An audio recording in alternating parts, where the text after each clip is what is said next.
오실 줄로 믿습니다. 할렐루야. 오늘도 하나님 주시는 말씀의 은혜가 우리 사랑하는 성도들과 성도들의 가정 가운데 하나님의 은혜로 충만하기를 주님의 이름으로 축복합니다. 추운 겨울이 지나고 봄이 되면 물론 비가 오고 날씨가 안 좋을 때도 있지만 봄이라고 하는 계절은 우리에게 화창하고 참 맑은 그런 계절로 인식됩니다.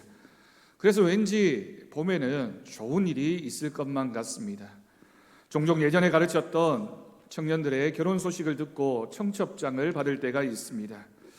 결혼을 준비하는 것은 굉장히 복잡하고 많은 노력들을 필요로 합니다. 설레고 좋은 일이기도 하지만 복잡하기도 한 일입니다. 결혼을 준비하면서 여러분 무슨 일을 먼저 해야 될까요?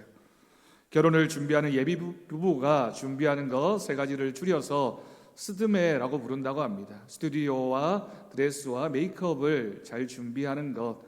그럼 그것만 준비하면 되나요? 결혼식장도 예약해야 되고 또 주례하실 분도 모셔야 되고 손님들도 청해야 되고 청첩장도 준비해야 됩니다. 신혼부부가 살 집도 마련해야 되고 또 그 안에 들어갈 가전제품이나 여러 가지 것들을 다 준비하면 결혼이 완성되는 것 같지만 그러나 그런 눈에 보이는 것들 다 준비했다고 해서 결혼이 완성되는 것, 또 저절로 행복해지는 것도 아닙니다. 결혼 준비에 오랜 시간 많은 정성과 열정이 들기 마련이지만 그러나 여러분 그것보다도 가장 먼저 준비해야 하는 것이 있습니다. 그것은 바로 서로를 바라보는 신뢰하는 그런 마음이고 또 행복한 가정을 만들기 위한 서로 간의 노력이 먼저 결단되어져야지만 그 가정이 행복한 가정으로 만들어질 수 있습니다.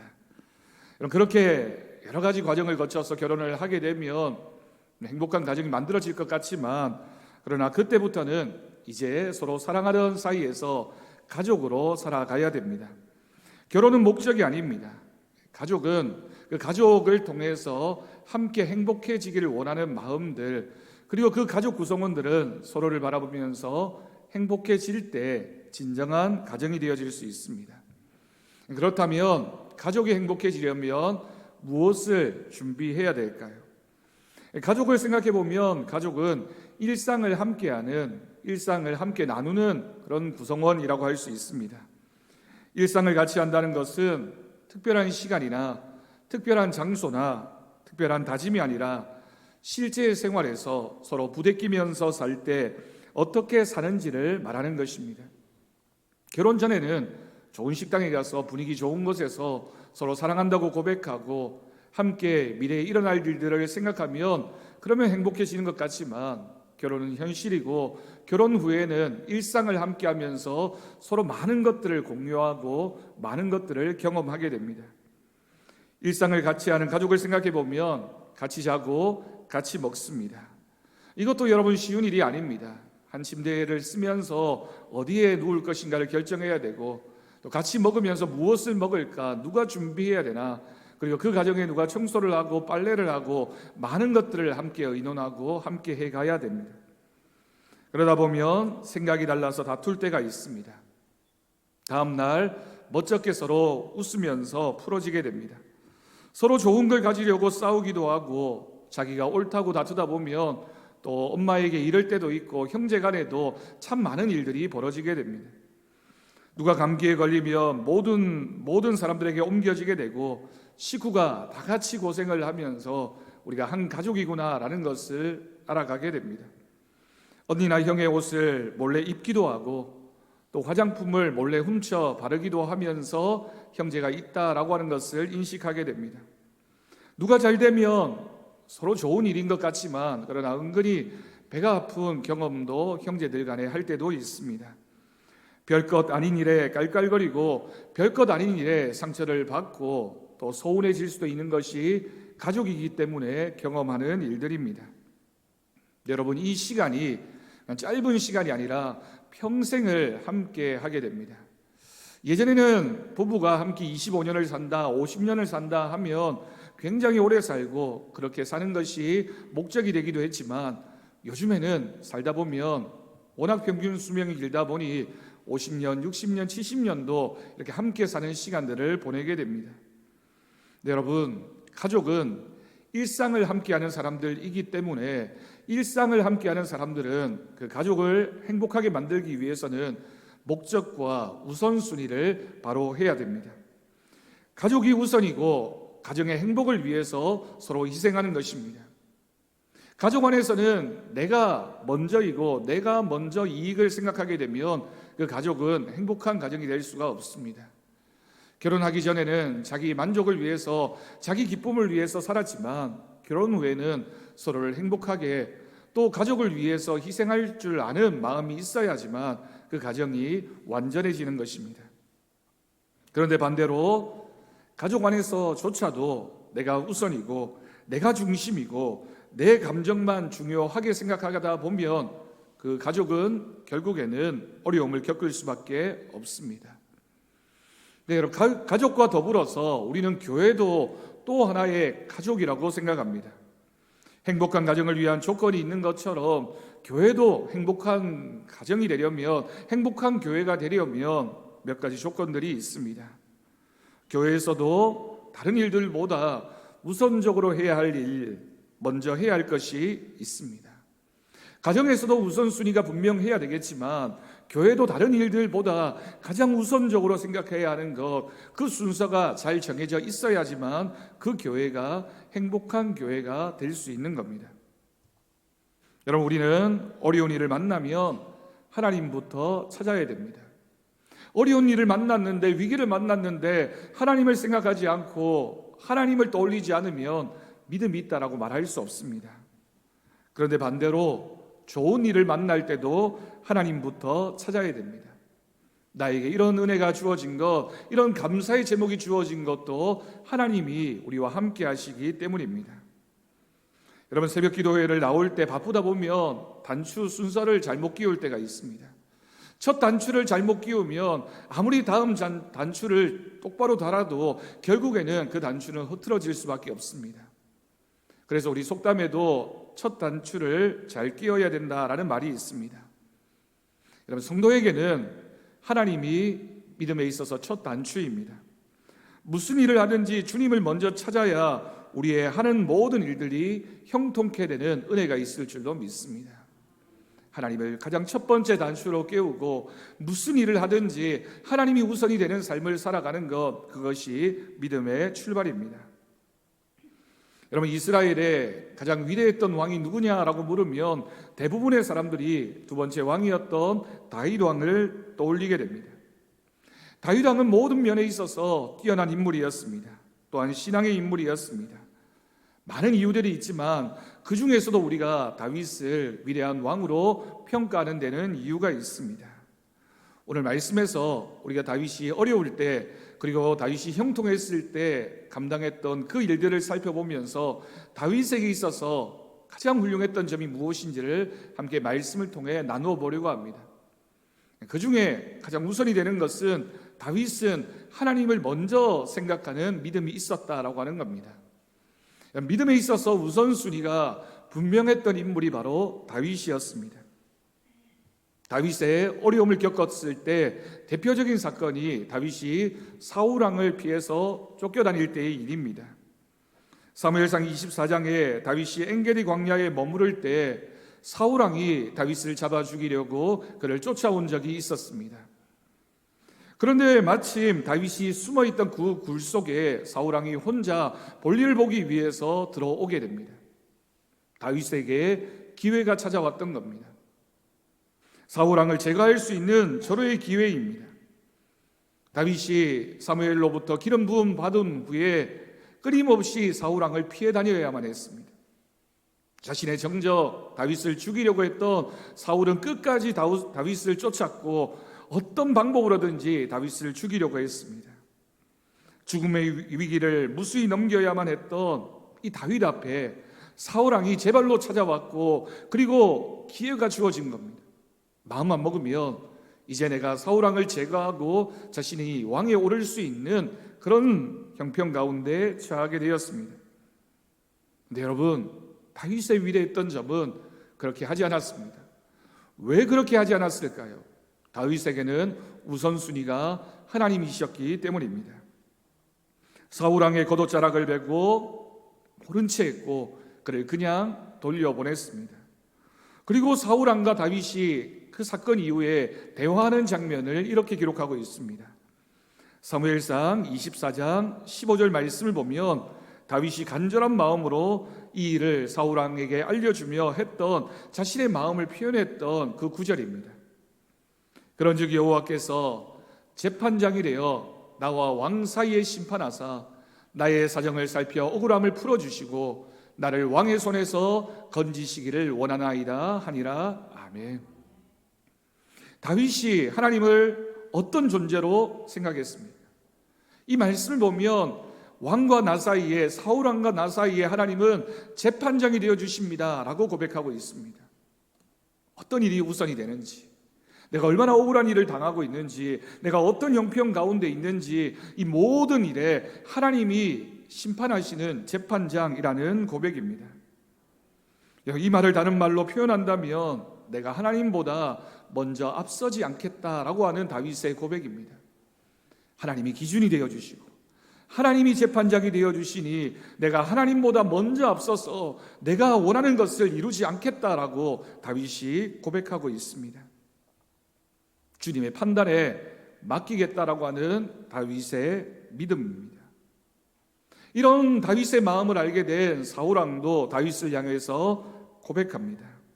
사무엘상 24장 17절에서 19절까지 말씀입니다. 다윗에게 이르되 나는 너를 학대하되 너는 나를 선대하니 너는 나보다 의롭도다. 네가 나 선대한 것을 오늘 나타냈나니 여호와께서 나를 내 손에 넘기셨으나 네가 나를 죽이지 아니하였도다. 사람이 그의 원수를 만나면 그를 평안히 가게 하겠느냐? 네가 오늘 내게 행한 일로 말미암아 여호와께서 내게 손으로 갚으시기를 원하노라. 아멘. 다윗은 하나님을 우선하는 믿음이 있었기 때문에 선으로 악을 이기는 믿음의 사람이 된 줄로 믿습니다.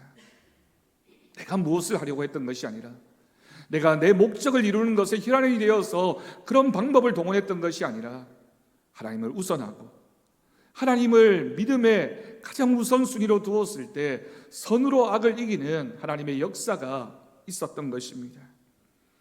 그래서 사울왕조차도 다윗을 향해 고백하기를 하나님께서 나를 너에게 맡기셨다. 하나님이 너와 함께 하신다. 하나님이 내 편이 되어 주었구나 라고 고백하고 있는 것입니다. 여러분, 악한 마귀는 우리를 유혹하기 위해서 돈을 주기도 하고 명예를 주기도 하고 권력도 줍니다. 때로는 친구도 주고 재력도 주고 쾌락도 주고 다 주는 것처럼 보여집니다. 그러나 악한 사탄 마귀가 우리에게 절대로 주지 않는 것 한 가지가 있는데 그것은 바로 하나님의 말씀입니다. 하나님 말씀 듣는 시간은 우리에게 허락하지 않습니다. 그러므로 우리는 마귀가 주는 것을 가질 것이 아니라 마귀가 주지 않는 것을 가져야 합니다. 그것이 바로 하나님의 말씀입니다.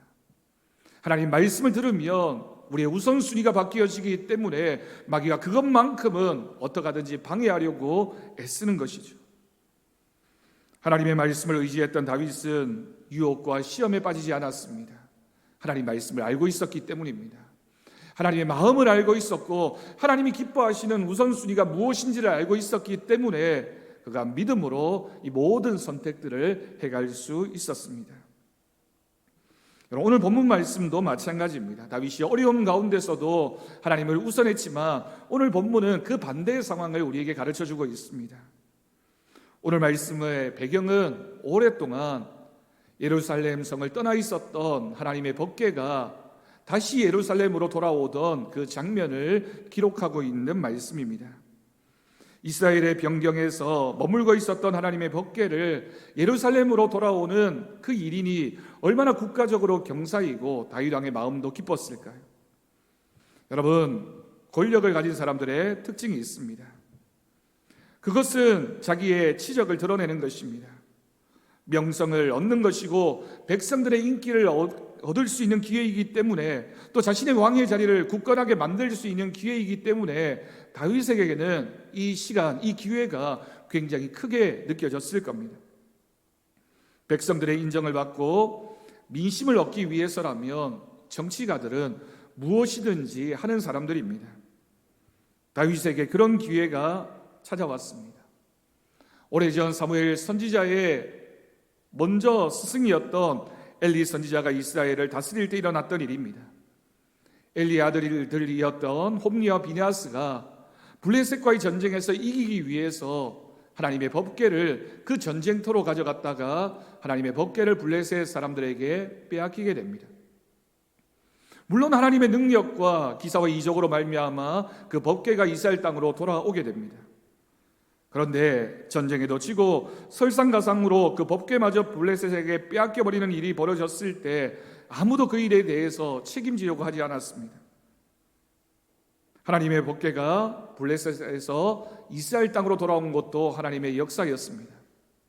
그렇지만 오랜 기간 사무엘 선지자 때도 사울왕 때도 그리고 심지어 다윗왕 때도 하나님의 법궤는 그 먼 곳에 머물렀지 예루살렘 땅으로 돌아오지 못한 채 수십 년이라는 시간이 지났습니다. 그리고 이제 드디어 그렇게 기다리고 기대했던 하나님의 법궤가 다시 예루살렘 성으로 돌아오는 일이 일어나게 된 겁니다. 하나님의 법궤가 예루살렘 성으로 돌아오는 일은 다윗 왕에게 엄청난 자랑이며 백성들의 마음을 얻을 수 있는 절호의 기회라고 말할 수 있습니다. 물론 다윗이 이제 왕이 되었지만 그러나 그도 자신의 아버지로부터 물려받은 왕의 자리가 아니라 앞에 사울 왕이 죽고 나서 얻은 자리였기 때문에 이제 내가 왕의 자리를 굳건하게 하는 일에 이 일은 얼마든지 큰 치적이 될 수 있는 기회가 될 수 있는 그런 상황입니다.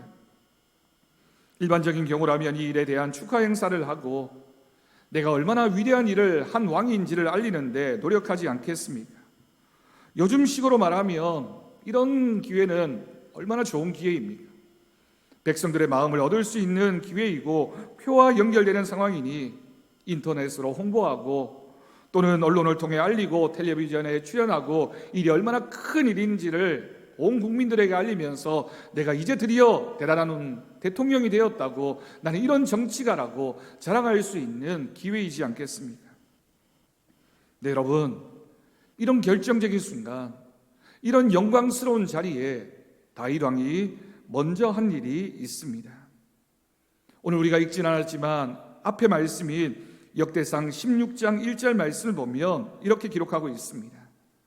하나님의 궤를 메고 들어가서 다윗이 그것을 위하여 친 장막 가운데에 두고 번제와 화목제를 하나님께 드렸다라고 기록합니다.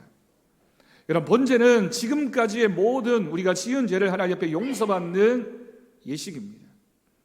화목제는 이제 우리의 죄를 용서받고 하나님과 화해하는 제사가 바로 화목제입니다. 여러분, 이 두 제사가 무엇을 의미합니까? 다윗이 무엇보다 먼저 한 일이 무엇입니까? 그것은 바로 오늘 번제와 화목제로 표현되어지고 있는 하나님을 찾고 예배하는 것이 우선이었습니다. 성도에게 있어서 무엇보다 가장 먼저 해야 하는 것이 바로 이 하나님을 찾는 일, 예배입니다. 유명한 신학자가 한 말이 있습니다. 하나님은 사람을 부르셔서 먼저 예배자로 만드시고 그 예배자가 하나님의 일을 할 수 있도록 기회를 주신다라고 말했습니다. 정말 분명한 사실입니다. 우리가 어떤 예배자가 되느냐가 우리의 신앙에 있어서 우선입니다. 하나님은 우리가 어떤 예배자가 되기를 원하십니까? 예배가 내 삶의 중심에 있을 때 하나님이 역사하십니다. 하나님을 만나는 시간, 하나님의 음성을 듣는 시간, 그 예배가 온전해져야 그 다음이 있습니다. 가정도, 교회도, 우리의 심령도 마찬가지입니다. 예배가 먼저 바로 서야 하나님의 역사가 나타나게 됩니다. 예배가 살아있는 교회가 하나님이 역사하시는 교회, 하나님이 기뻐하시는 교회입니다. 교회가 참 많은 다양한 일들을 감당하지만 그러나 예배 가운데 하나님이 임재하시고 그 예배를 통하여 하나님을 만나는 역사가 있을 때 그 예배를 통하여 우리가 진정으로 하나님 앞에 바로 설 때 하나님의 역사가 우리 가운데 나타나게 될 것을 믿습니다. 예배가 온전히 드려지지 않는데 예배가 뒷전이 되어버린 내 믿음에 무슨 역사가 나타나고 교회가 설사부흥한다 한들 무슨 의미가 있겠습니까? 교회의 성장과 부흥에 앞서서 예배의 부흥, 우리의 믿음의 부흥, 우리의 심령 가운데 하나님이 바로 자리 잡으시는 귀한 역사가 먼저여야 합니다. 겨울이 지나고 봄이 되고 날씨가 따뜻해지면 목회자로서 걱정이 됩니다. 날씨가 궂은 날이면 날씨 때문에 예배의 자리가 비게 될까 염려가 되고, 날씨가 좋으면 날씨가 좋아서 예배의 자리가 비게 될까 염려됩니다. 코로나로 인해서 예년보다는 덜하지만 결혼식도 많은 계절이고 가족 행사나 나들이도 많은 때입니다. 그런데 여러분 생각해 보십시오. 하나님을 향해서 드리는 우리의 예배가 날씨보다 못하고 남의 집 결혼식보다 못하고 가족 나들이보다 못했어야 그렇게 드려지는 그 예배를 하나님이 기쁘시게 받으실까요? 우리의 삶에 있어서 예배가 우선이 되어야 된다는 걸 우리가 너무나도 잘 알고 있는데, 그 예배보다 다른 핑계들이 더 우선이 되어버린다면, 우리가 이 예배를 통하여 사모하는 마음이 하나님 앞에 온전히 드려지지 않는다면 그 사람을 우리가 예배자라고 부를 수 있겠습니까? 내 삶의 어떤 상황보다 귀한 것, 가장 우선이 되어야 할 것, 다른 어떤 일보다 먼저여야 하는 것, 여러분 그것은 바로 예배자의 마음이고, 예배가 되어질 때 그 예배자의 마음을 통하여 하나님께서 역사하시는 은혜가 있을 줄로 믿습니다. 매주 토요일 제가 성도들에게 문자를 보냅니다. 짧은 문장이지만 많은 고민을 하며 보냅니다. 어제 여러분들에게 문자 메시지를 보내면서 그런 생각을 했습니다. 꼭 무슨 날이라고 말하지 않아도, 토요일마다 보내는 문자 메시지가 없어도, 결석자들을 챙기고 연락하는 일이 없어도 모든 성도들이 주말이 되면, 그리고 주일을 기다리는 그 마음으로, 기쁜 마음으로 주일을 사모하고 예배를 사모하는 그 마음이라면 하나님이 얼마나 기뻐하실까요?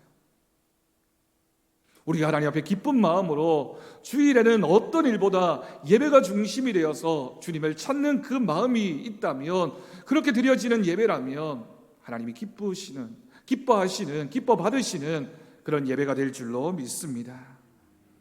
그것이 바로 하나님이 기뻐하시는 예배자의 마음입니다. 두 번째 다윗이 먼저 한 일이 무엇입니까? 오늘 본문 7절과 8절 말씀 보십시오. 그날에 다윗이 아삽과 그의 형제를 세워 먼저 여호와께 감사하게 하여 이르기를, 너희는 여호와께 감사하며 그의 이름을 불러아뢰며 그가 행하신 일을 만민 중에 알릴지어다. 아멘. 이 두 절 말씀에 반복되어지는 단어가 있습니다. 그 단어는 바로 감사하라라고 하는 단어입니다. 사랑하는 성도 여러분, 감사가 무엇일까요? 감사는 우리의 삶에서 하나님을 인정하는 것입니다. 내 영광이 아니라, 내가 잘해서가 아니라 하나님을 인정하는 믿음, 하나님이 해주셨다라고 고백하는 것이 바로 감사입니다. 우리의 삶이 늘 평탄하고 맑은 날이어서 감사하는 것이 아닙니다. 때로는 살다 보면 우리에게 이해되지 않는 힘든 일이 생길 때가 있습니다.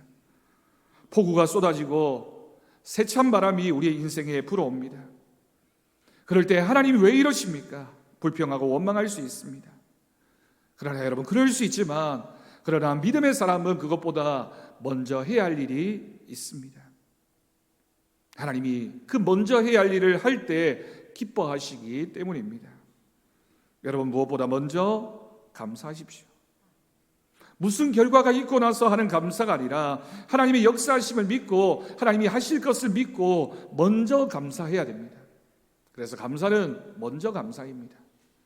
내가 기도했더니 하나님께서 응답해 주셨습니다. 하나님 감사합니다. 물론 그것도 감사이지만 하나님이 하실 줄 믿고, 하나님이 응답하여 주실 줄 믿고 감사하며 기도할 때 하나님의 역사가 더 크게 은혜로 채워질 것을 믿습니다.